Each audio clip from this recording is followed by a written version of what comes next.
Rumah Atta Halilintar disatroni maling. Kabar kurang mengenakan datang dari YouTuber sekaligus influencer muda yakni Atta Halilintar. Atta Halilintar ini mengungkapkan bahwa rumah pribadinya baru saja disatroni maling. Pasalnya satu unit motor milik karyawan Atta Halilintar hilang dicuri. Kabar tersebut disampaikan Atta Halilintar melalui video yang diunggah di kanal YouTube pribadinya pada Senin 8 November 2021.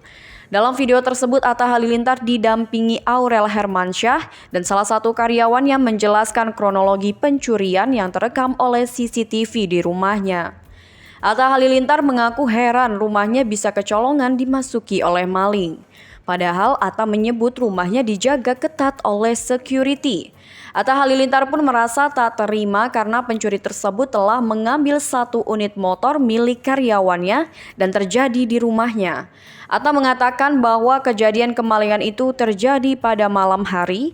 Selain mengabarkan rumahnya kemalingan, menantu Anang M. Hermansyah ini juga memperlihatkan saat para maling beraksi.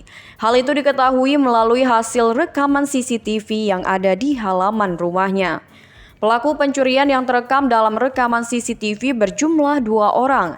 Dalam rekaman CCTV tersebut, terlihat 2 pria datang berboncengan naik sepeda motor. Lalu pria yang dibonceng turun dan menuju ke motor yang sudah diincar. Sementara satu pelaku lainnya menunggu di atas motor.